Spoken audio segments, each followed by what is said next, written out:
Geger, ketegangan baru pecah bak gunung berapi yang meletus tanpa peringatan. Agus Salim kini harus menelan pil pahit yang terasa lebih pedih dari luka di tubuhnya.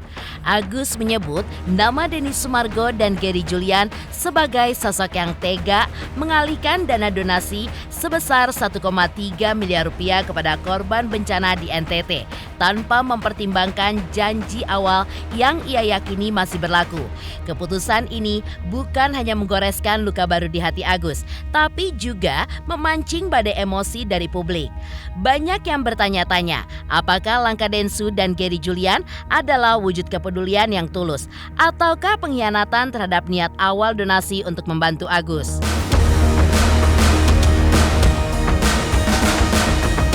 Di tengah amarah yang begitu memuncak dan pertanyaan yang tidak kunjung terjawab, satu hal yang menjadi sorotan adalah langkah apa yang akan diambil Agus dan tim kuasa hukumnya untuk merebut kembali apa yang ia rasa miliknya. Akankah ini menjadi babak baru dari drama yang penuh air mata dan juga konflik? Dan seperti apa akhir dari kisah yang terus bergulir tanpa kepastian tersebut?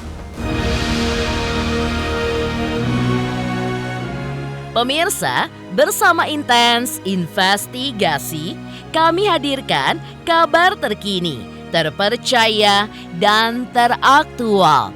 Tetapi sebelumnya, jangan lupa untuk like, subscribe, dan juga share channel YouTube ini.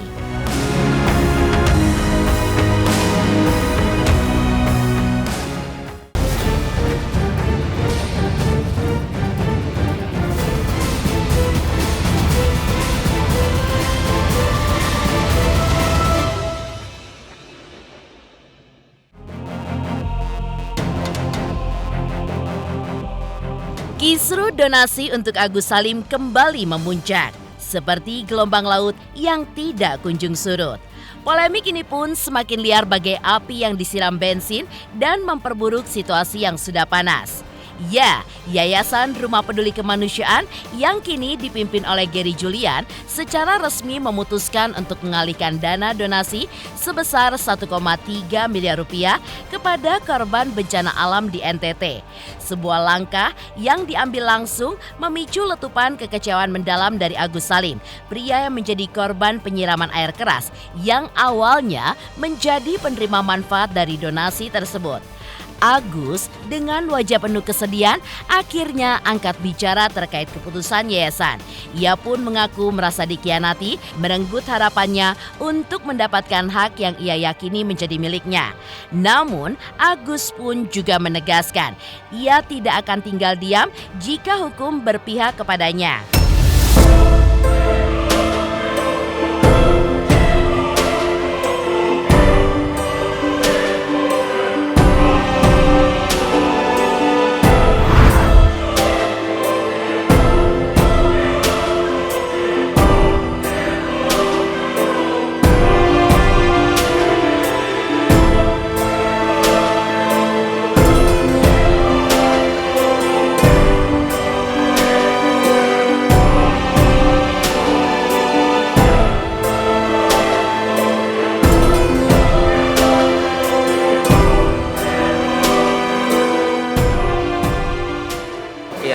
Kecewa sih pasti kecewa ya, karena dari awal kan memang udah ada perjanjian. Betul tadi yang dijelasin sama Bu Marlina sebagai PH saya, udah dijelasin dari awal, itu sudah dikasih informasi ke saya juga, itu bilang bahwa itu dititipkan. Tapi kenapa tiba-tiba ada kabar saya mendengar hari ini tiba-tiba mau diinikan? Kalaupun memang secara hukum tadi itu memang bukan hak saya rela. Tapi kalau secara hak hukum itu hak saya nggak ikhlas dunia akhirat.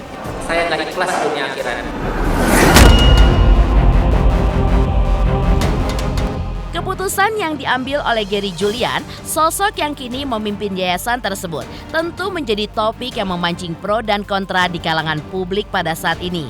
Mempertanyakan apakah benar adanya simpati terhadap korban bencana alam di NTT, ataukah tindakan ini hanya sepihak dilakukan agar seorang Agus Salim kena batunya. Dengan suara bergetar dan juga penuh amarah, Agus Salim pun sempat melontarkan kata-kata yang mengiris hati.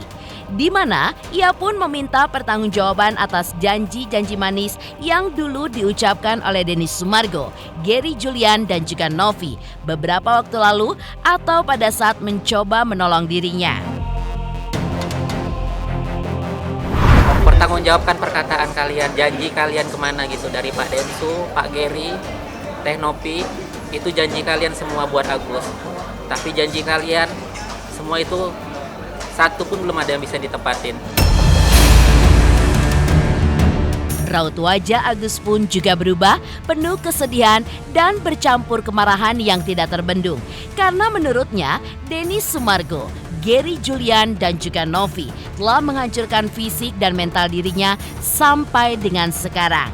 Ucapan Agus tentu seperti petir di siang bolong.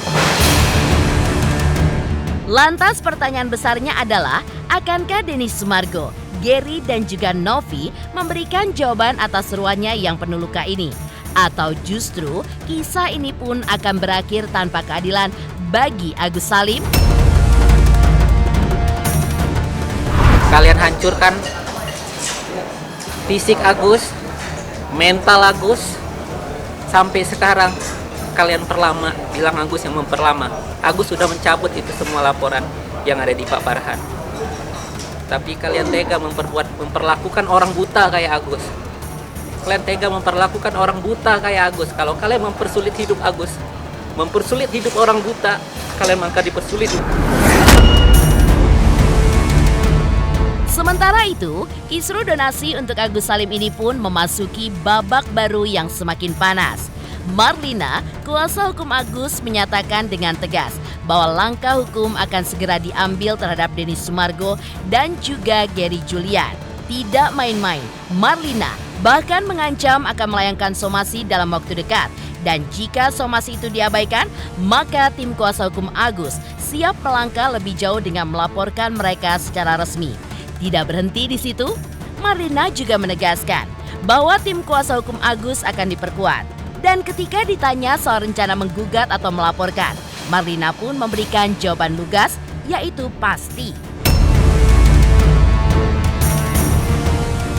Jadi begini saya jelaskan ya, untuk uang donasi yang sekarang digemborkan dari Densu, Gary, kalau uang donasi itu akan diserahkan ke bencana yang di NTT, itu Agus sangat tidak terima ya. Kalaupun memang uang ini pada berdasarkan hukum nanti bukan milik Agus, Agus ikhlas. Tapi kalau seandainya ternyata hukum pun mengatakan itu uang Agus, ya kembalikan ke Agus. Untuk ini akan ada somasi ke Densu, Gary, Pablo. Dan itu ada kuasa hukum, bukan kuasa hukum baru ya, tetapi di sini kuasa hukum yang lama akan bertambah dengan orang-orang baru. Dan tetap di bawah Bapak bersama Agus juga. Pasti setelah somasi, seandainya mereka tidak menghiraukan somasi kami akan lanjutkan ke laporan segera mungkin. Di sisi lain, tidak dipungkiri memang keputusan Denny Sumargo, Gary Julian dan juga Novi perihal uang ini menjadi sebuah babak baru. Lantas apa kata Farhad Abbas yang menyoroti keputusan agar donasi diserahkan kepada korban bencana alam di NTT? 3 juta subscriber, luar biasa sekali 3 juta. Ya pokoknya semakin sukses lah dan bisa menghadirkan sesuatu yang memang baik untuk diperlihatkan.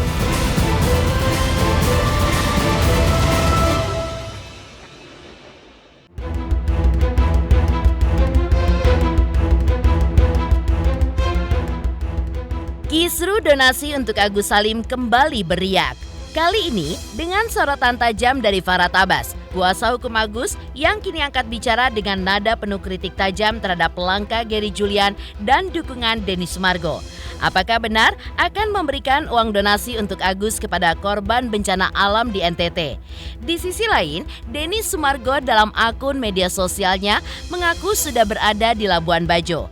Denny mengaku sebenarnya tidak peduli uang itu mau diserahkan kemana, entah untuk Agus atau penerima manfaat yang lain. Densu pun terkesan jumawa dengan mengatakan mau ada gugatan atau apapun, ia akan menghadapinya. Oleh karena itu, saya lagi ingin menyaksikan episode-episode berikutnya. Ya. Karena dari pihak yayasan mengatakan tetap akan menyerahkan uang itu. Kalau ada yang komplain adalah tanggung jawab daripada Densu dan mereka siap akan mengembalikan. Ya, itu bukan persoalan. Iya kalau mau dikembalikan, tapi kalau terjangkau dengan kaitan hukum pidana gimana, apa yang terjadi? Kan kasihan Densu. Sorry pagi lu kenapa? Katanya ada 20 gitu bang. Itu bener bang? Gue udah geleng-geleng aja di sini. Ya kenapa emang? Gue udah bilang, gue nggak peduli uangnya mau dikasih ke mana. Iya. Dikasih ke Agus, dikasih ke penerima manfaat yang lain. Yang gue peduli adalah uangnya segera diselesaikan. Karena gue nggak suka orang itu pelin-pelan kiri kanan segala macam. Kalau sudah bilang A, kalau maunya begitu ya begitu selesaikan. Gue udah sepaneng banget masalah ini. Kalau nggak kira gue udah sampai di Maumere, uangnya harus selesai. Mau ada gugatan atau enggak, hadapin. Lu di kubu mana bang? Gue kubu gue lah, gue pengen selesai masalah donasi lah. Ini kan datangnya dari tempat gue tanggung jawab sama donatur gue. Nggak ada gue kubu Novi, kubu Agus. Gue pengen nyelesain donasi. Sekian. Sementara itu, ia juga menyentil sikap Denny Sumargo yang sebelumnya menyatakan mundur dari konflik ini saat perdamaian di depan Kementerian Sosial. Namun, kini kembali muncul dan turut campur terkait donasi Agus. Farhad Abbas pun memberikan saran kepada Denny untuk segera lepas tangan dari kisruh ini, seperti yang pernah ia janjikan sebelumnya. Di akhir ucapannya, Farhad pun menyoroti inti dari permasalahan yang menurutnya sangat jelas. Donasi itu pun diperuntukkan untuk Agus dan bukan untuk yang lain.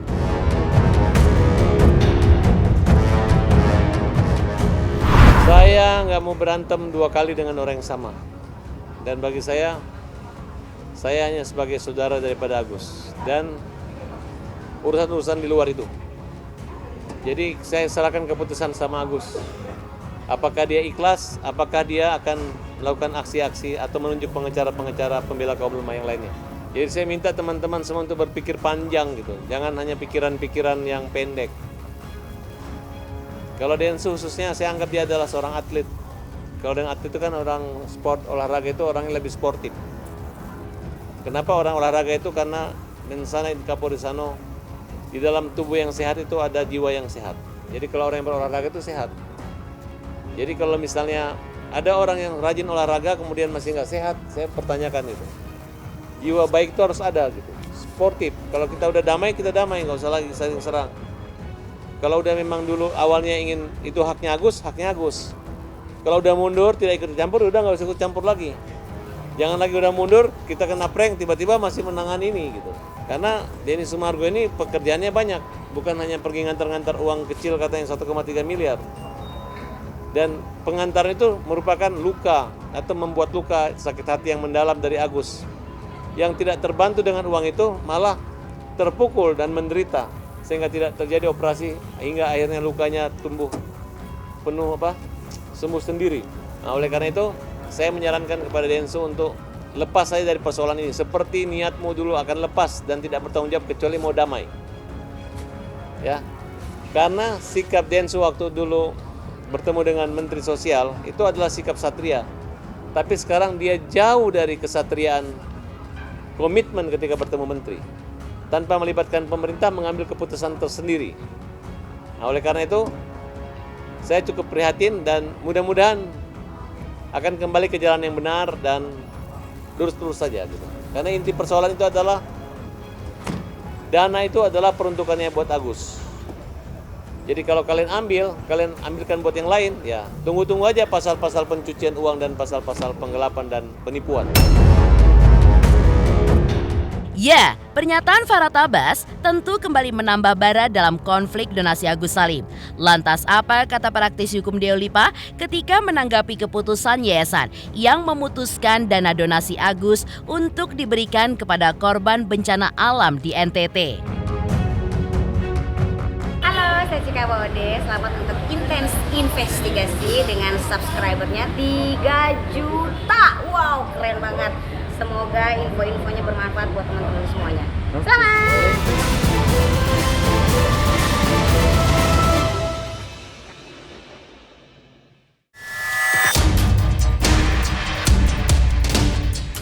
Di tengah panasnya konflik donasi Agus Salim, pendapat Deolipa Yumara selaku praktisi hukum turut menyambar panggung polemik ini. Menurut Deolipa, keputusan yayasan yang mengalihkan uang donasi Agus ke korban bencana alam di NTT adalah sebuah konsekuensi logis yang harus diterima Agus. Lebih lanjut, Deolipa Yumara juga menyoroti langkah para donatur yang menggugat penggunaan uang tersebut. Menurutnya, gugatan ini menjadi sinyal kuat bahwa para donatur tidak setuju jika uang yang mereka sumbangkan digunakan hanya untuk Agus. Fakta bahwa ada donatur yang menggugat, hal itu pun menjadi tanda bahwa kepercayaan publik terhadap pengelolaan donasi ini pun sudah terganggu. Ini adalah pesan tegas bahwa donatur ingin uang mereka digunakan untuk kepentingan yang lebih luas, bukan hanya untuk satu individu saja. Ini salahnya Agus. Dia menyerahkan uang ini kembali kepada yayasan. Ketika uang dikembalikan kepada yayasan, otomatis uang ini menjadi uang netral. Uang netral ada di yayasan untuk kepentingan Agus, tapi sudah bukan uang Agus lagi. Dia kembali menjadi uang netral. Nah, kemudian berjalannya waktu, uang ini kemudian diklaim oleh para donatur karena melihat pernik-pernik cerita, melihat apa-apa yang kemudian bergulir, akhirnya para donatur ini kemudian merasa, ini kami akhirnya nggak sepaham nih kalau uangnya diserahkan ke Agus. Nah, mereka mengklaim ini. Bahkan klaimnya dari para donatur ini kan lewat kuasa hukum juga melakukan gugatan terhadap uang donasi. Tentu tujuannya adalah supaya uangnya ini kembali netral menjadi uangnya para donatur. Karena ketika ada gugatan berarti kan ada permintaan uang kembali. Nah, walaupun gugatan dicabut, sebenarnya itu adalah aksi dari para pemilik uang atau para donatur yang kemudian tidak rela uangnya diberikan kepada Agus kembali. Nah, apakah uang ini bisa dianggap sebagai kembali kepada punya donatur? Nah, ketika para donatur ini kemudian mengklaim, ya uang ini kembali menjadi punya mereka, walaupun berada di tempat netral, di tempat yayasan, begitu. Itulah kenapa para donatur sebelumnya melakukan gugatan. Tujuannya supaya uang ini kembali ke wilayah mereka atau setidak-tidaknya uang ini penempatannya, alokasinya menjadi jelas kepada siapa yang membutuhkan. Ini persoalan yang kemudian mereda karena ada kesepahaman antara yayasan yang menampung uang ini mungkin dengan para donatur, sehingga laporan atau gugatan para donatur ini kemudian dicabut karena mungkin sudah ada kesepahaman. Nah, posisi Agus ini kan akhirnya kan melongso karena sebenarnya uang donasi ini ceritanya terkait dengan Agus, yang menjadi segmennya kan adalah Agus, tapi karena Agus mengembalikan menjadi uang netral, dan uang netral ini kemudian diupayakan dikuasai lagi oleh para donatur. Itu dia tadi. Nah, sekarang uang ini kemudian oleh yayasan dikirim ke NTT. Pertanyaannya, apakah atas persetujuan para donatur apa tidak? Kalau ini adalah atas persetujuan para donatur, yayasan ini bisa dibilang lepas dari posisi perasaan bersalah. Itu dulu, lepas dari posisi perasaan bersalah dan bersalahnya. Kenapa? Karena uang ini kan sedikit banyak sudah berada dalam kewenangan para donatur ya. Ketika para donatur setuju uang ini dikirim ke NTT, jadilah itu. Nah, apakah itu legal? Bisa legal, bisa juga nggak legal. Bisa legal kalau semua prosedur sudah dijalankan. Bisa nggak legal kalau kemudian ada sesuatu ya, aspek hukum atau undang-undang yang menghalangi. Tapi kita belum dapat aspek hukum atau undang-undang yang menghalangi ini. Kemudian bisa menyebabkan ini jadi tidak legal.